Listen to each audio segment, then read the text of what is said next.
No, really? Just use your imagination.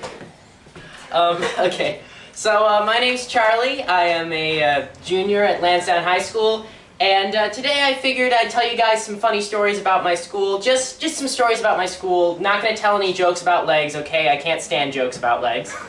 Not going to tell any jokes about fingers, so if you don't like jokes about fingers, don't worry, I won't tell any of those either. You can count on that. And if you don't want any puns, well, I mean, you came to a variety show at a local theater troupe, so I don't know what you were expecting. So this first story happened in my band class. How many of you guys have ever been in a band before? Woo! All right. For those of you who haven't been in a band class before, let me tell you, that class can be nothing but trebles sometimes. All right, enough puns before I hurt someone. Anyways, I walked into class one day, and the teacher wasn't there. We had a substitute. Now, at my school, we have a nickname for this. We call it recess. But anyways, I sit down, and the substitute, she takes attendance, and then she says to us, okay, Mr. Bassett is my band teacher. Mr. Bassett has assigned you guys to each write a song in your sections, and you're going to perform these songs next class. Now, first of all, I mean, you're asking us to do work during recess, but especially writing a song. I mean, come on, we're band students, not musicians. Now, this was especially difficult for me because this plicky-plucky, twingy-twangy hipster guitar on my back is not my main instrument. My main instrument is percussion. I'm a drummer, or as my middle school band teacher called me, a dumber.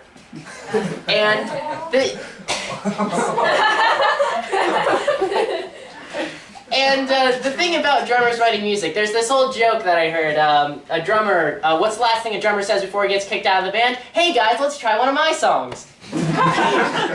So, obviously it was not very easy to get the percussion section to write a song. I couldn't really get anyone to focus, but at one point these two of the other percussionists, they come up to me and say, hey Charlie, we have an idea, and I say, okay, what? And they hold up a rain stick, just like, let's have a rain stick solo. And for those of you who don't know, a rain stick is like a tube. It has beads in it, you turn it over, it makes it sound like rain. Truly an expressive instrument.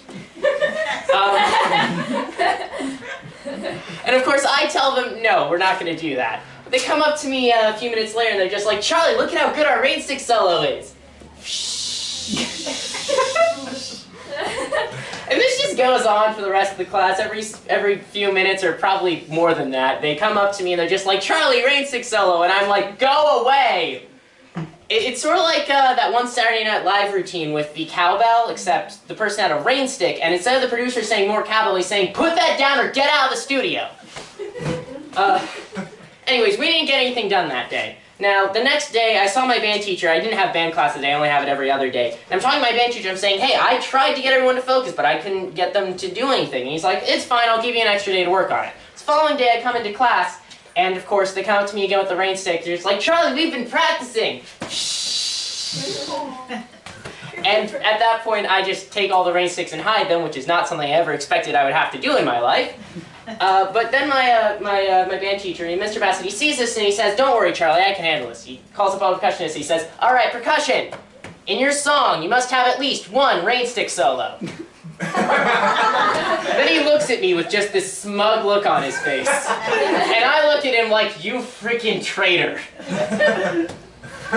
Now, one of the other percussionists, not one of the ones with the rain stick, but another one, rides my bus, and that brings me to my next story.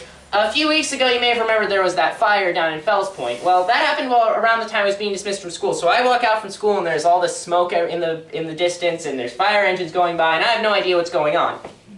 So I get onto the bus, and I'm asking my friends, you know, hey, what's going on? Do you guys know? None of us know. And then we listen to on the radio, and it's playing this song. This girl is on fire!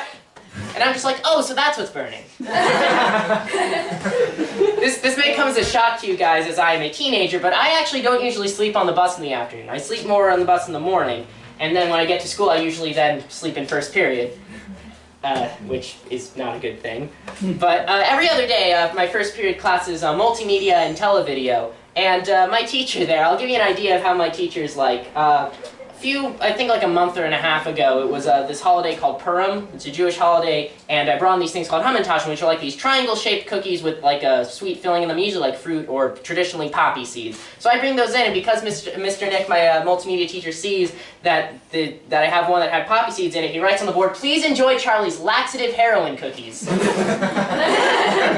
And anyways, a few days after that fire incident, I come into to class. Mr. Nick isn't there. There's a substitute, but he's left a script for the substitute to read. And the substitute he's reading the script's like, "Okay, video people, finish your video about place. Multimedia people, finish your drawing of a setting. Charlie, wake up." In all fairness, that day was only uphill from there. The next class I had was history, and I walk into history class, I'm doing my lesson, and that class goes from 9 o'clock to 10:30. At 10:13, outside in the hall we hear a ring, like the school bell, only not our normal school bell. We don't have like a traditional school bell that goes ring, ring, ring, ring. We have one that goes boop. Because they went and added a computerized one to our school, because Baltimore County Public Schools is very, very good at modernizing their buildings. Who needs air conditioner? It's that bell that's getting test scores down. And a minute later it rings again. And we're all just wondering, like, what the heck is going on? Why is this old-fashioned school bell ringing? Did the engineering class finally finish their flux capacitor or something? Third time it rings, my teacher is starting to get annoyed, so he says, "All right, do you want me to look out in the hall and see what's going on?" We're all like, "Yeah, go ahead and look." He looks out in the hall, and he sees Mr. Miller, our principal. He's kind of this short, stout teapot of a man, sprinting down the hallway like he's chasing Usain Bolt or something, or maybe Usain Bell, I don't know. No, that was a terrible joke. And he comes and he says, "Well, I saw the principal running down the hallway, at the very least as much running as he can do, because he's, our principal." And, but we still don't know what's going on. Then a few moments later, we hear Mr. Miller yell from the hallway, "Stick a paper in it!" And then ring, ring, ring, ring, ring, ring, ring, all over again. A minute later, it's now the 5th time it's ringed, 10:17, and it goes ring, ring, ring, ting, ting, ting, ting, ting, ting, ting, ting, ting, like something's muffling it. It was, it's like, you ever seen a movie where it's like you're in the closet with another person hiding from a serial killer, and the other person starts screaming, "Ah!" And you cover their mouth to get them to stop screaming, they're going, "Ooh!" And you want to take your hand off because it's getting like saliva on it, but you can't, because you take your hand off, they'll keep going, "Ah!" and it'll attract the serial killer, but since they're still going, "Ooh!" it's still going to attract the serial killer anyway. And now that I think about it, it was nothing like that at all. It keeps ringing just muffled like this, 11 times in total, until finally it stops and we have the last 5 minutes of class in peace. After that, I went to lunch, and I had been invited to have lunch with the principal because I had one student of the month for that month. And I come down, and first of all, I was there with a few other students because there was like a student of the month for each grade. I come down, and first of all, that was just a really awkward conversation. Like, it's an awkward conversation when me, the autistic person, is the one who's doing most of the talking. But I go ahead and I ask the principal, "What was with that bell?" And he says, "Well, it was like this old bell that was installed from when the school was first built." So I take back what I said about BCPS being good about renovating schools.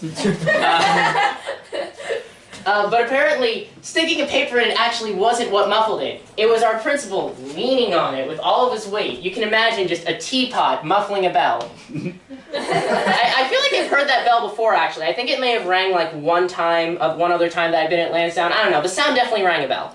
But anyways. Okay, you know what? Who's downstairs booing?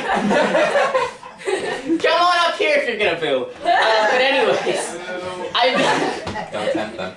Ahem. Oh gosh, this is terrible. Why am I even holding this? But anyways, I feel like I've been talking kind of bad about my principal. Just to be clear, he's actually a really cool guy. In fact, that night there was an 80s concert at my school for the piano students, and I participated in that. And at one point, our principal, he comes up on stage, he's wearing, a shirt with a collar and a tie, right? He takes off his tie, wraps it around his head, and then proceeds to rap, "MC Hammer's You Can't Touch This." A teapot saying, "You can't touch this. I'm a little teapot, you can't touch this." That doesn't seem like a very practical teapot to me. Okay, one last story that I have. A week ago, the Jewish holiday known as Passover ended. And if you're wondering what that is, it's basically a week where I can't have any leavened bread or anything like that. And instead I have to have this thing called matzah, which is just this crackery thing. And basically, yeah, it's a week of constipation. But I have a friend, his name's Horia. He's from Romania, and he has like a connection to Passover, even though he's not Jewish, because he says he's a lot like matzah. He describes himself as a tasteless cracker. Oh. Well, I was talking to him about Passover, and I was explaining to him this thing called the Seder, which is this festive meal that you have on the first 2 nights. And I explained to him all the steps. Okay, so you have to have the grape juice on the table, and you have these 3 pieces of matzah, and they're stacked. And they're under something, and you say a blessing, then you go and you wash your hands, and you come back to the table and you eat a green vegetable dipped in salt water, and then you break the middle matzah, and you set 1/2 aside, then you tell the Passover story, then you wash your hands again, but you say a blessing on it this time, then you come back to the table and you eat some matzah, then you eat a bitter herb, then you eat a bitter herb, and the matzah in a sandwich. And he's looking at me just like, it sounds like you're summoning a spirit or something. And I'm just like, well, actually, after you say grace, you open the door to let in a dead prophet named Elijah, while the leader of the service reads a prayer asking God to pour out his wrath upon his enemies. It's good to be Jewish.